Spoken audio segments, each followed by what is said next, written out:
Hi friends, hello everyone. Welcome back to the Maya tutorials. In this today's video, let us know about all the theory concept plus important derivations of the physics chapter class 12, that is electric charges and fields. So, the first concept which the chapter starts is the chapter starts with the concepts of the properties of the charges.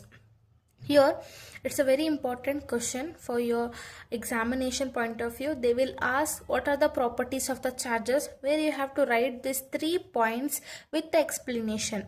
So that is, the first property is additivity of the charges. That is, the total charge of the system is equal to the algebraic sum of all the charges present in a system. Okay, whatever the charge is there in a system, that is the algebraic sum of all the charges which is present in the system. Okay, each and every charges.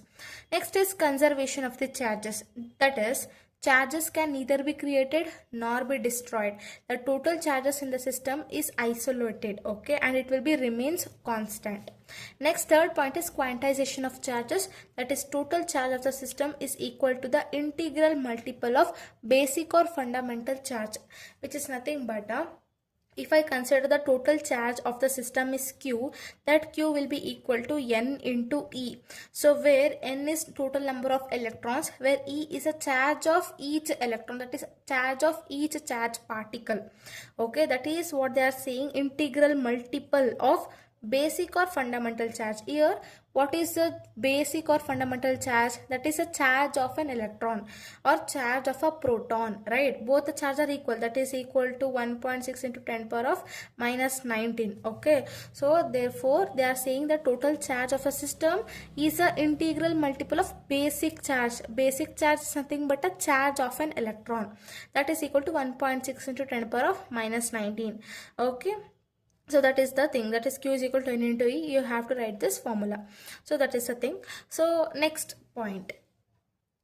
Now let us go to the second concept, that is methods of charging. So we have 3 methods of charging. Once again, they may give or not give. So but you must know. So that is charging by friction, charging by conduction, charging by induction.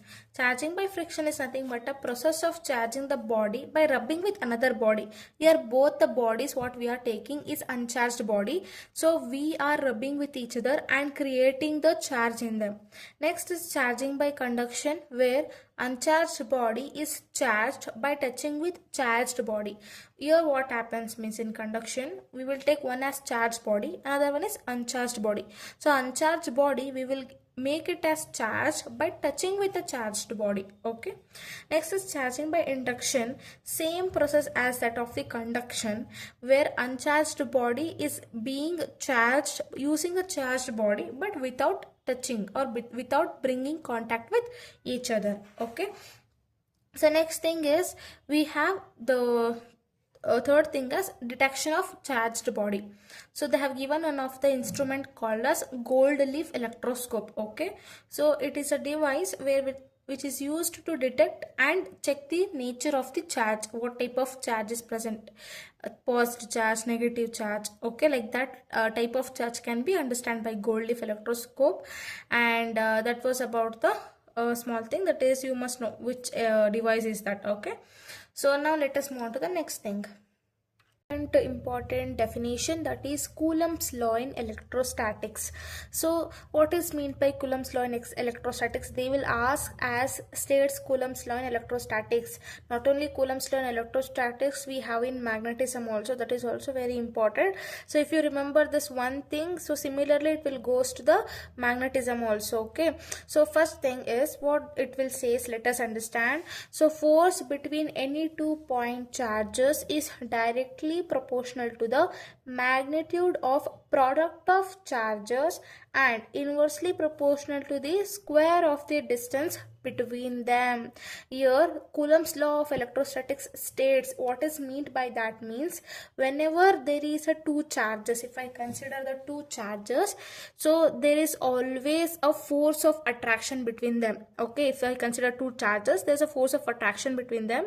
So that particular force, how much force is there between these two charges, is dependent upon the magnitude, that is product of the magnitude of charges. How much magnitude of charge is there?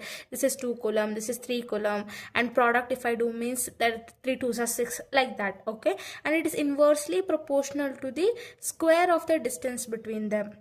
So let me write the expression, then you can easily understand. So force, so if you are deriving means you have to write or you have to follow the same steps. Okay, so force is directly proportional to the magnitude. You have to show the modulus symbol here, q1 q2, which shows the magnitude. Okay, and force is inversely proportional to the square of the distance. Okay, and then so removing the proportionality constant, so force will be equal to, so k. Okay, we will consider k and q1 into q2 divided by r square. Very very important thing. Okay, and next, whenever, remember this one, whenever you are writing any formula in the physics, finally at the end of the derivation you have to write the terms what you have written. Okay, so that is k is equal to 1 by 4 pi epsilon naught, which is a constant, that is equal to 9 into 10 power of 9. Okay, remember that value. Okay, because the epsilon naught is a constant. Okay, actually epsilon naught is there, no, we will call it as a permittivity in the free space. I just say you what is meant by that. Okay, so let me explain you. See, so k value we got by 1 by 4 pi epsilon naught, right? So 1 by 4 pi epsilon naught, right? So here epsilon naught is nothing but it is a permittivity in the free space. Okay,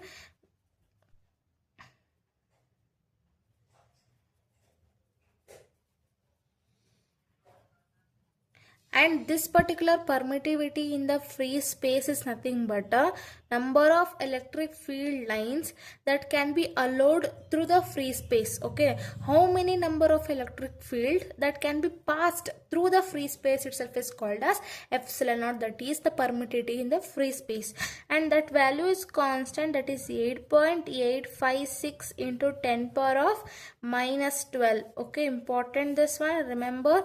Okay, so that is 8.856 into 10 power of minus 12. Okay, if I multiply this with 3 into 3.14, that is pi value, and into 4, and if I divide this, that is 1 divided by 1 4 pi epsilon naught value, if I do all those things, I'm gonna get this 9 into 10 power of 9 value, which is a constant. And you have to remember always this one for numerical solving, problem solving in your competitive exam. Very very important value. And next, q1 q2 is nothing but a charges, and ultimately your r is nothing but a distance between two charges. Okay, so this is the ultimate expression of this Coulomb's statement of electrostatics. So now let us move on to the next topic.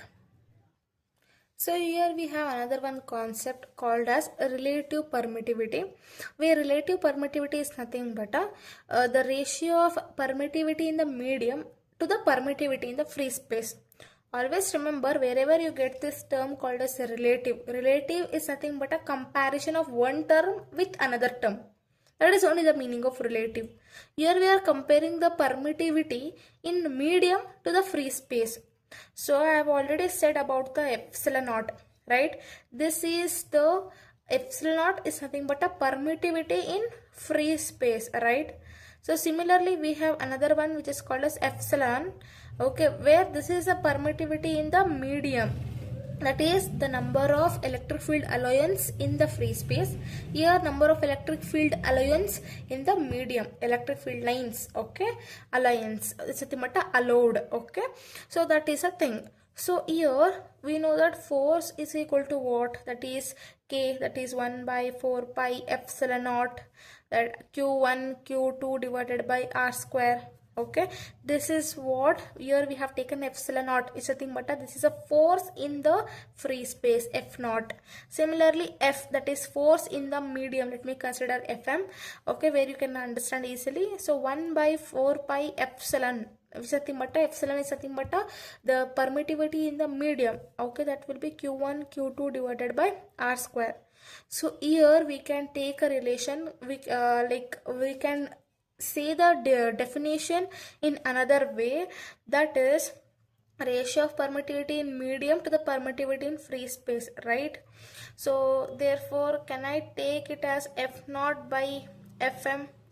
Okay, so I need to get like epsilon by epsilon naught, right? So I can write like this. So this division means if I divide this both the things, so this is in denominator, so it will come to the numerator, right? So epsilon divided by this is in denominator epsilon naught, it will come like this. Okay, let us cancel all these things. Let us cancel. If I divide this f naught by fm, so 1 by 4 pi 1 by 4 pi will get cancelled, q1 by q2 r square, q1 by q2 get r2 square get cancelled, remaining is your epsilon by epsilon naught. Therefore, I can say the relative permittivity as a ratio of permittivity in medium to the permittivity in free space, or else I can also say it as the ratio of force between two charges in the free space and to the force between the two charges in the medium. Okay, so I will repeat, it is a ratio of the force between two charges in the free space to the force between the two charges when they are separated in medium. Okay, so very important, relative permittivity. So next thing is now let us define the 1 coulomb. So we know that force is equal to 1 by 4 pi epsilon naught q1 q2 divided by r square, right? So for defining 1 coulomb, let me consider the charge q is equal to 1 coulomb and distance the separated between the two charges as 1 meter. Now you can easily define the 1 coulomb. See, this is how you have to define the 1 coulomb. If they ask define 1 coulomb, then you have to write, so that is 1 coulomb is the charge when it is placed at a distance of 1 meter in a vacuum from the similar and equal charges experiences the repulsive force of 9 into 10 power of 9 Newton, which is nothing but you have taken the assumption that the charge is equal to 1 coulomb and the distance of separation between those two charges is 1 meter. So if I consider like that, it will become 1 1 1 1 1 so 1 divided by 1 1 only. So what left? Force is equal to 9 into 10 power of 9, that is a value of 1 by 4 pi epsilon naught. That is what we are defining, right? So that is 1 coulomb is nothing but a what? It is a charge when it is placed between the two charges, okay, and separated by 1 meter. How much we have taken? 1 meter. And we are also saying that similar and similar and equal charges, right? Because we have taken both as 1 coulomb, q1 and q2 both will be equal to, that is q1 and q2 both is equal to 1 coulomb, right? So that is how we have defined that, which will experience a force of 9 into 10 power of 9 Newton. Okay, so this is how to define. So yes, now let us move on to the next concept. See, the next concept which they will ask is the state and explain the Coulomb's law in vectors.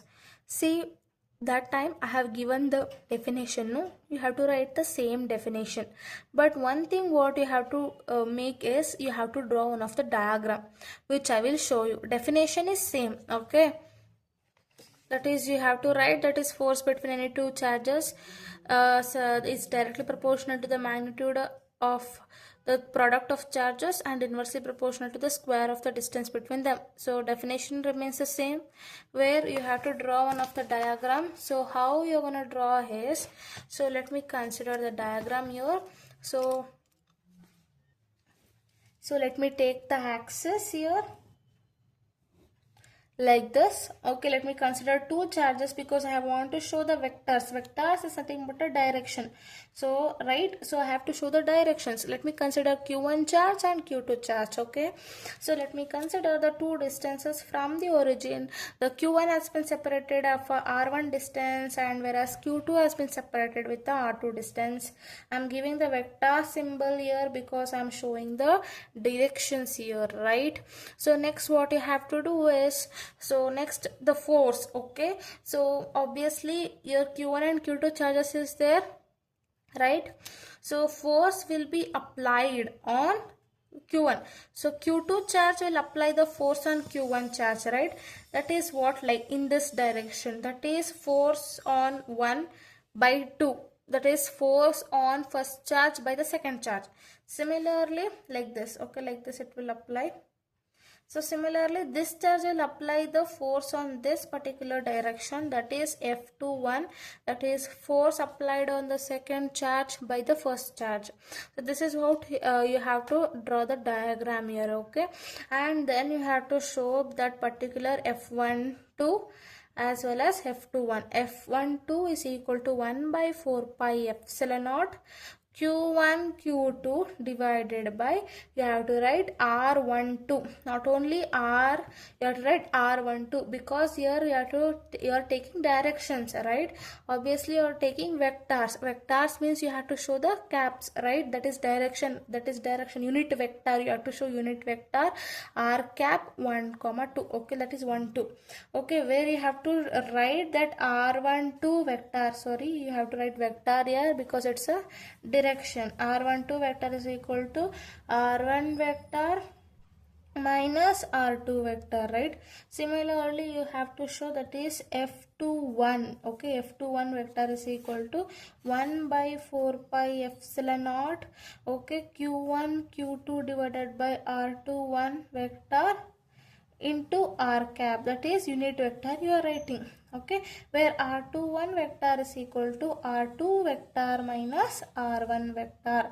This is what you have to write if they ask the state and explain the Coulomb's law in vectors. If you got this type of question, you have to draw this diagram, then you have to write same the statement what I have given here in the Coulomb's law of electrostatics, then you have to write this particular expression in the vector form, same expression, that is f is equal to 1 by 4 pi epsilon naught q1 into q2 divided by r12. Expressions are same, but you are showing in the vector, that is you are showing along with the directions.